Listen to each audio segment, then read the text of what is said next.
President Trump pulling the US out of the Paris climate change agreement is so shocking that even North Korea's dictator, Kim Jong-un, is refusing to deal with him. In a tweet, the supreme leader said he refuses to negotiate new climate treaty with a deranged and vicious cretin, Donald Trump. OK, that may be a spoof tweet or a fake news, as Donald Trump would put it, but withdrawing from the Paris Agreement puts the United States in a tiny group of nations that includes Syria and Nicaragua. And Nicaragua only refused to join because it's not tough enough on polluters. Well, world leaders are queuing up to criticize the US president, and even some US companies and citizens are against him. Mobin Nasir reports. The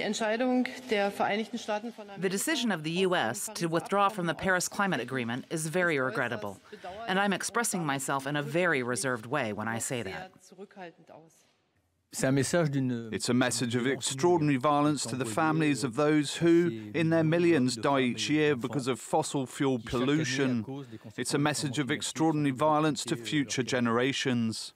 It is incredible arrogance because everyone thinks that is the best agreement possible, and Mr. Trump says, I don't agree. December 12, 2015 was celebrated as the day 195 countries agreed to limit global average temperature increases to 2 degrees Celsius and to reduce greenhouse gas emissions.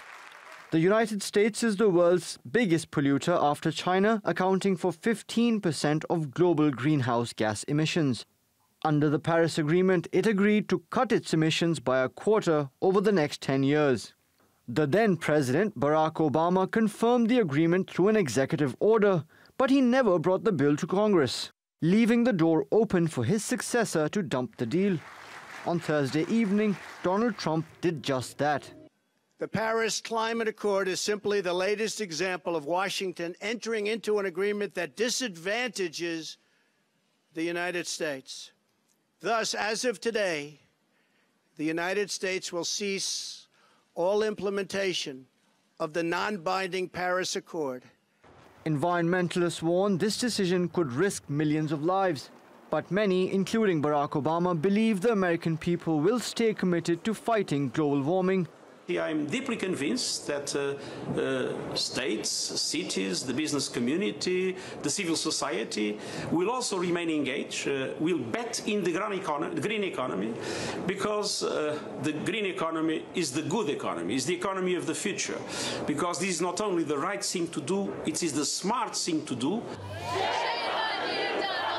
Many Americans are deeply concerned. And one of the country's greenest entrepreneurs, Elon Musk, along with Disney CEO Bob Iger, quit the president's advisory board in protest, leaving Trump more alienated than ever as he loses allies at home and abroad. Mobin Nasir, TRT World. Well, for more on this, our editor at large, Craig Copetas, joins us now from Paris. Where else on a story like this? Craig, you were there, weren't you, when this historic deal was signed? Is there a danger now that the whole thing could unravel? No, because the other signatories to this agreement will step in. The American states and communities will step in. The federal government will be left out of this. But what you have to look at here, Matthew, is put aside the theology of climate change and really look at what COP21 in this agreement was all about. It was the most significant agreement coming together of nations since the founding of the United Nations after World War II, designed to combat a global threat. And that threat is climate change. You had 195 nations, many of them belligerent towards each other, different races, creeds, and colors, different types of governments. They came together here in Paris and they agreed on two principal issues. Climate change is for real, and we'd better get together in the same room and start talking about it. Craig. That was the miracle of COP21. Yeah, and anybody who undoes a miracle looks like the greatest villain on the planet. What on earth has Trump gained from this? Well, he's gained absolutely nothing. He keeps talking about his coal miners. There are more yoga instructors in the United States than there are coal miners. The whole coal mining industry is 75,000 people. But put aside all of the climatology and the economics of backing out of this and now essentially denuding America as a global leader. What this has done is it has left America out in the cold. Other nations are going to be stepping in to take up the lead on this, and we've never before seen this in American history. What Trump is doing right here is pandering to his base with misinformation, misstatements of fact, and as some people say, lying through his teeth. Matthew, there are always two sides to every story. But let me tell you, this is the first story I've ever come across when there's only one side.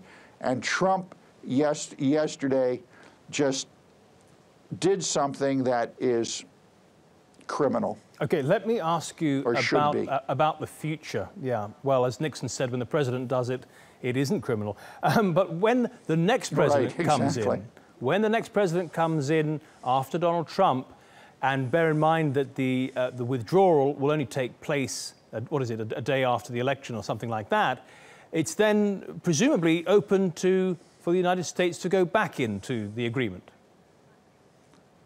I think it's a very safe bet that whoever wins the next election, so long as it's not Donald Trump, that the first thing out of the new president-elect's mouth is going to be a very full-throated apology and saying, we're back in. And let's hope the world goes along with that. Look, there are problems in this agreement, but you have to remember two things, and this is what Trump is not telling Americans. This is not a treaty. It is just an agreement to talk, with individual nations bringing their own issues and desires to the table, such as the Indians asking for billions of dollars in return for stopping with carbon emissions. I don't think anyone ever expected anyone to pay the Indian government billions of dollars, but they're a country. They brought this to the negotiating table. It was not chiseled in marble. What Trump has done here is he's left the building. Right. And this is what's so shocking about it. He believes in realpolitik. He tells everyone he's the master of realpolitik.